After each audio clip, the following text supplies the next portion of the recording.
जन्मभूमि स्वर्गादपि गिरियसी, अर्थात जन्म देने वाली माँ और जन्मभूमि स्वर्ग से भी श्रेष्ठ होती है। हमारे वेद माता माँ गायत्री स्वरूपा गौ माता एवं पर्यावरण के संरक्षण के लिए हम प्लास्टिक से मुक्ति चाहते हैं, इसलिए यह आम सभा बुलाई गई है। वेदों में गौ माता को अघन्या शब्द कहा गया है। अघन्या शब्द, अघन्या जिसका अर्थ होता है वध नहीं करना चाहिए, और वेदों में और शास्त्रों में ये लिखा गया है प्रत्यक्ष एवं अप्रत्यक्ष रूप से गोवध में जो शामिल होते हैं उनको किसी भी रूप में मुक्ति नहीं मिलती। प्रत्यक्ष और अप्रत्यक्ष, प्रत्यक्ष रूप में जो शामिल होते हैं उनका अपन गो सेवकों के रूप में बहुत विरोध करते हैं।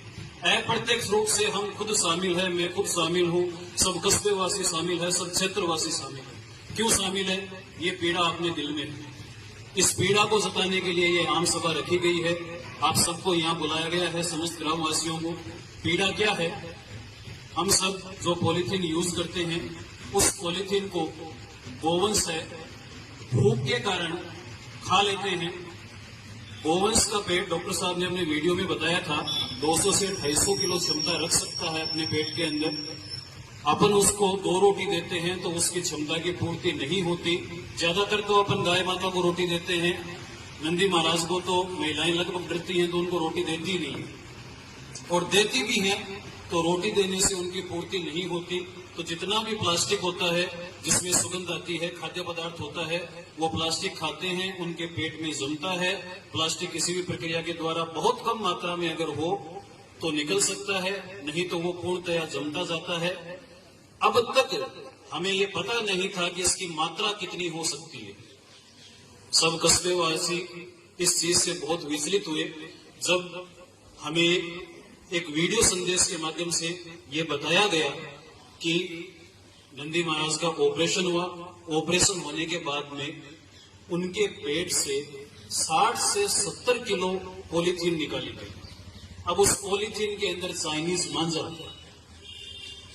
जब चाइनीज मांझा उनके पेट से निकलता है, उनकी आंतों से निकलता है, तो उनकी आंतें जो खींची जाती है, स्ट्रॉन्ग एनेस्थीसिया, नॉर्मल एनेस्थीसिया देने के बाद भी नंदी महाराज अपनी जगह से तड़पते हैं, तो उसको देखने का जो दृश्य होता है इतना विभत्स होता है कि वो जहां उस दौरान खड़े होते हैं, पहले में मैं खुद था, दूसरे में राधा कृष्ण जी मेरे साथ थे, आंखों से आंसू निकलते हैं, और हर गोवंश की आंखों में आंसू है।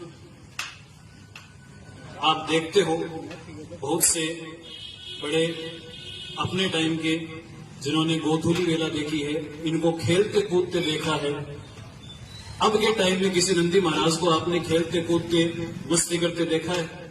बहुत धीरे धीरे अपने पैरों को चलाते हुए अपने पेट का बोझ, जिसमें 70 से 80 किलो पॉलीथीन रहती है, उस बोझ को लिए चलते हैं। आपके कंधे पे अगर 40 किलो का कट्टा रख दे 2 घंटे नहीं चल सकते आप। और वो पूरी जिंदगी, अपने को तो पता चला है बहुत से गोवंशों ने तो अपनी जिंदगी खो दी इस चीज के लिए, और वो पूरी जिंदगी इस प्लास्टिक को लेके अपने पेट में चलते हैं।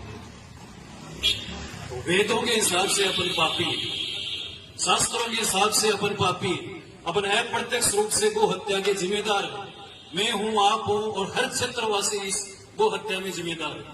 अगर हम नहीं सुधरेंगे, सकारात्मकता को नकारात्मकता की दृष्टि से देखेंगे, ये जो छापर अपनी जन्मभूमि है, कर्म भूमि है, मात्र पर याद दिला दूं, ये वह भूमि है जहां पे गुरु द्रोणाचार्य ने अपना तप किया था।